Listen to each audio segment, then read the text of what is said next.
നിയമസഭാ ഉപതെരഞ്ഞെടുപ്പ് നടക്കാനിരിക്കുന്ന ജമ്മു കാശ്മീരിൽ ബി.ജെ.പിയുടെ ഒരു വമ്പൻ റാലി ഇന്നിപ്പോൾ നടന്നിരിക്കുകയാണ്. പ്രധാനമന്ത്രി നരേന്ദ്രമോദി പങ്കെടുത്ത റാലിയിൽ 5 ലക്ഷത്തോളം കശ്മീരി ജനതയാണ് ഈ ഒരു പരിപാടിയിൽ പങ്കെടുത്തുകൊണ്ട് ബി.ജെ.പി എന്ന് പറയുന്ന രാഷ്ട്രീയ പ്രസ്ഥാനത്തിനൊപ്പമാണ് ഞങ്ങൾ കശ്മീരിലെ ജനത എന്നുള്ള ഒരു വലിയ ഒരു ചിന്തയിലേക്ക് അവർ മാറിയിരിക്കുന്നത്. ലോകത്തെ മുഴുവൻ ഞെട്ടിക്കുക അല്ലെങ്കിൽ ലോകം മുഴുവൻ ഇസ്ലാമിക ഭീകരവാദത്താൽ വലിയ രീതിയിൽ എന്നും സംസാര വിഷയമായിരുന്ന കശ്മീരിൽ വലിയ ഒരു മാറ്റം, അത് ദേശീയതക്കൊപ്പം നിൽക്കുന്ന ഒരു ജനങ്ങളുടെ കൂട്ടായ്മയോട് കൂടി തന്നെ അങ്ങനെ ഒരു മാറ്റം ഉണ്ടാക്കിയെടുക്കാൻ സാധിച്ചത് 2014 ശേഷം പ്രധാനമന്ത്രി നരേന്ദ്രമോദി ആവിഷ്കരിച്ച ഓരോ തന്ത്രപരമായിട്ടുള്ള നീക്കങ്ങളായിരുന്നു എന്നുള്ളതിൽ ഒരു തരത്തിലും നമ്മൾക്ക് സംശയമില്ലാതെ തന്നെ പറയാം. ഏറ്റവും മുഖ്യമായിട്ട് ഇന്ന് കശ്മീരിൽ വിഘടനവാദികളുടെ നട്ടലൊടിക്കുന്ന തരത്തിലേക്കുള്ള നിലപാടുകൾ, അത് സൈന്യത്തിൻ്റെ ഭാഗത്തു നിന്ന് എല്ലാ രീതിയിലും ഉണ്ടായത് സമാധാനപരമായിട്ട് ഇന്ന് അവിടുത്തെ ജനങ്ങൾക്ക് ജീവിക്കാൻ പറ്റുന്ന ഒരു അവസ്ഥയിലേക്ക് കാര്യങ്ങൾ മാറ്റി. ബി.ജെ.പി ഒരു ഹിന്ദുത്വ പാർട്ടിയാണ് എന്ന് മാത്രം പ്രചരിപ്പിച്ചിരുന്ന അവിടുത്തെ വിഘടനവാദ രാഷ്ട്രീയക്കാരും അല്ലെങ്കിൽ ജമ്മു കാശ്മീരിനെ പൂർണ്ണമായിട്ടും പാകിസ്ഥാനുമായിട്ട് ചേർക്കണമെന്നും അല്ലെങ്കിൽ ജമ്മു കാശ്മീരിനെ ഒരു സ്വതന്ത്ര രാഷ്ട്രമാക്കി പ്രഖ്യാപിക്കണമെന്നെല്ലാം പറഞ്ഞ് നിരന്തരമായിട്ട് നമ്മുടെ രാഷ്ട്രത്തിൻ്റെ അകത്ത് വലിയ രീതിയിലുള്ള അസ്വസ്ഥത ഉണ്ടാക്കിയിരുന്ന അവിടുത്തെ ഈ തീവ്രവാദ ഗ്രൂപ്പുകൾ, അവരുടെ ഈ പ്രചരണം പൂർണ്ണമായിട്ട് അവിടുത്തെ സാധാരണ ജനങ്ങൾ തള്ളിക്കളയുന്ന ഒരു സ്ഥിതിവിശേഷമാണ് ഇന്നിപ്പോൾ നമ്മൾക്ക് കാണാൻ സാധിച്ചത്. കശ്മീരിലെ ദോദയിൽ നടന്ന ഏറ്റവും വലിയ സുപ്രധാനമായിട്ടുള്ള ഒരു റാലി ഉദ്ഘാടനം ചെയ്ത് പ്രധാനമന്ത്രി നരേന്ദ്രമോദി സംസാരിക്കുമ്പോൾ അദ്ദേഹം പറഞ്ഞ ഏറ്റവും പ്രധാനപ്പെട്ട ഒരു വാക്കുണ്ട്.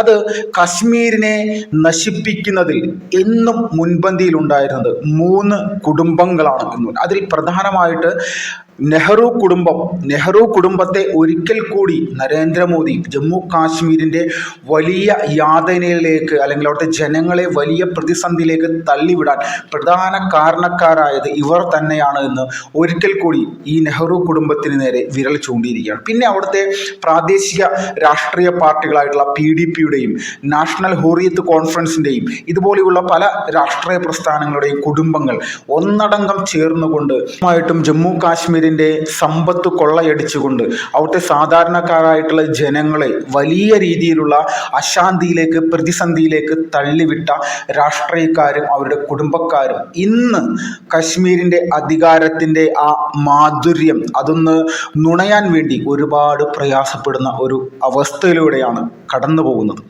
നമ്മുടെ രാഷ്ട്രത്തിൻ്റെ ആഭ്യന്തരമന്ത്രിയായിട്ടുള്ള അമിത്ഷാ അദ്ദേഹം വലിയ രീതിയിലുള്ള പദ്ധതികൾ കശ്മീരിൽ ആവിഷ്കരിക്കുകയുണ്ടായി. അത് പ്രധാനമായിട്ട് ഭീകരവാദികളെ അടിച്ചമർത്തുക എന്നുള്ള ഒരു ലക്ഷ്യം തന്നെയായിരുന്നു. അതിൽ ജെയ്ഷെ മുഹമ്മദ് എന്ന് പറയുന്ന ഭീകരവാദ പ്രസ്ഥാനത്തിൻ്റെ ആ പേര് പറയുമ്പോൾ തന്നെ നമ്മുടെ മുന്നിലേക്ക് ഓടി വരുന്ന ഏറ്റവും വലിയ ഒരു ഭീകരാക്രമണം, അത് പുൽവാമയിൽ 44 സൈനികരുടെ ജീവൻ ഒരു സമയത്ത് എടുത്ത ആ ഒരു ഭീകരാക്രമണമായിരുന്നു.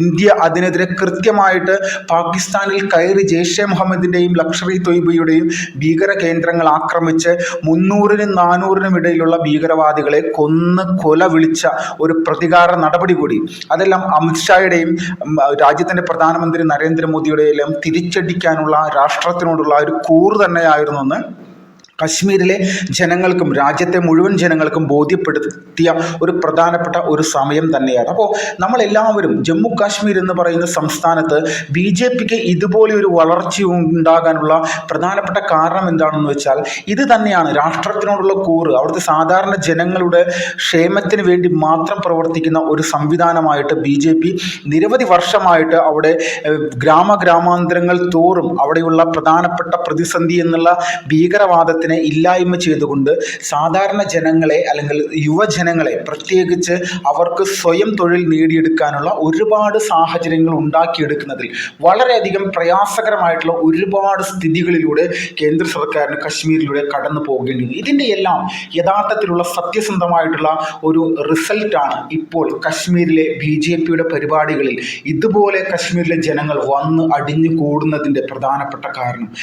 അവിടുത്തെ ജനങ്ങൾക്ക് പൂർണ്ണമായിട്ടും ബോധ്യപ്പെട്ടിരിക്കുന്നു ആരാണ് രാഷ്ട്രത്തിൻ്റെ ക്ഷേമത്തിന് വേണ്ടി അല്ലെങ്കിൽ കശ്മീരിൻ്റെ വികസനത്തിന് വേണ്ടി ഇവിടെ പ്രവർത്തിക്കുന്നതെന്ന്. അതിൽ ഏറ്റവും പ്രധാനമായിട്ട് 90 സീറ്റുകളാണ് ഇന്നിപ്പോൾ ജമ്മു കാശ്മീരിലുള്ളത്. അതിൽ 40 സീറ്റുകളും ഇപ്പോൾ മുസ്ലിം സ്ഥാനാർത്ഥികളെ നിർത്തിക്കൊണ്ട് BJP വലിയ ഒരു തരംഗമാണ് കശ്മീരിൽ ഇപ്പോൾ ഉണ്ടാക്കിയെടുത്തിരിക്കുന്നത്. അപ്പോൾ ഈ തരംഗത്തിൽ യഥാർത്ഥത്തിൽ അവിടുത്തെ സാധാരണക്കാരായിട്ടുള്ള ജനങ്ങൾ വലിയ രീതിയിൽ BJPക്കൊപ്പം നിന്ന് മുന്നോട്ട് പോവുകയാണ്. നമ്മൾക്കറിയാം 2014 മുന്നേ ജമ്മു കാശ്മീരിൻ്റെ അവസ്ഥ എന്താണെന്നുള്ളത് നമ്മളൊന്ന് നോക്കിക്കഴിഞ്ഞാൽ നമ്മൾക്ക് പൂർണ്ണമായിട്ടും തിരിച്ചറിയാൻ സാധിക്കും. അത് ഭീകരവാദികളുടെ ഒരു വലിയ കേന്ദ്രമായിരുന്നു എന്നുള്ളതിൽ ഒരു തരത്തിലുമുള്ള സംശയമില്ലാത്ത രീതിയിൽ തന്നെ നമ്മൾക്ക് കാണാൻ സാധിക്കും. ഇതിലേറ്റവും മുഖ്യമായിട്ട് നമ്മൾ ചിന്തിച്ചാൽ ബോധ്യപ്പെടുന്നത് ഈ 2024 വോട്ട് ചെയ്ത യുവജനങ്ങൾ 18 വയസ്സായിട്ടുള്ള വോട്ടർമാരായിട്ടുള്ള യുവാക്കൾ അല്ലെങ്കിൽ യുവതികൾ ഇവരാരും തന്നെ ജമ്മു കാശ്മീരിൻ്റെ ഇതുപോലെയുള്ള ഒരു സാഹചര്യത്തെ അല്ലെങ്കിൽ ഒരു വലിയ ഭീകരവാദികളുടെ കേന്ദ്രമായിരുന്ന കശ്മീരിൻ്റെ സാഹചര്യത്തെ പറ്റി അവർ കണ്ടിട്ടേയില്ല.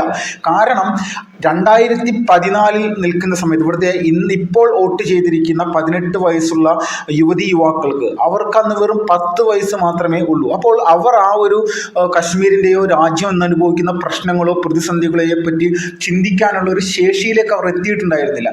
അതിനെ ഒരു വലിയ പരിധിവരെ ഉപയോഗപ്പെടുത്തുക എന്നുള്ള ലക്ഷ്യത്തോടു കൂടി തന്നെയായിരുന്നു ജമ്മു കാശ്മീരിൽ BJP അസ്വസ്ഥതയുണ്ടാക്കാൻ ശ്രമിക്കുന്നു എന്നുള്ള രീതിയിലുള്ള ഒരു കള്ളപ്രചരണം വലിയ രീതിയിൽ തന്നെ ഇന്ത്യ മുന്നണി അല്ലെങ്കിൽ ഇന്ത്യ സഖ്യം രാഹുൽ ഗാന്ധിയുടെ നേതൃത്വത്തിൽ ഈ രാജ്യം മുഴുവൻ കള്ളപ്രചരണം നടത്തി ഉണ്ടാക്കിക്കൊണ്ടേയിരുന്നു. അതിൻ്റെ ഭാഗമായിട്ട് അത് ഒരു പരിധിവരെ ചില സ്ഥലങ്ങളിൽ BJPക്ക് ഒരു തിരിച്ചടിയായിട്ടുണ്ട്. പക്ഷേ കശ്മീരിലെ ജനങ്ങൾക്ക് കൃത്യമായിട്ട് ഒരു കാര്യം അറിയാവുന്നത് ഞങ്ങളുടെ ക്ഷേമത്തിന് വേണ്ടി ഇവിടെ പ്രവർത്തിച്ചിട്ടുള്ളത് അത് BJP ആണെന്നും നരേന്ദ്രമോദി വന്നതിന് ശേഷമാണ് ജമ്മു കാശ്മീരിൽ ഒരു സമാധാനപരമായിട്ടുള്ള ഒരു സാഹചര്യം ഉണ്ടായതെന്നും നിരന്തരമായിട്ട് സ്ഫോടനങ്ങളും വെടിവെപ്പുകളും സാധാരണക്കാരായിട്ടുള്ള പോലീസുകാരും പട്ടാളക്കാരും ഇങ്ങനെ സാധാരണ ജനങ്ങളും നിരന്തരമായിട്ട് ഈ ഭീകരവാദികളുടെ തോക്കിനും ബോംബിനും ഇരയാകുന്ന ഒരു സാഹചര്യത്തിൽ നിന്ന് കശ്മീർ ജനതയെ പൂർണ്ണമായിട്ടും രക്ഷിച്ചെടുക്കാൻ വേണ്ടിയിട്ടുള്ള എല്ലാവിധ പരിശ്രമങ്ങളും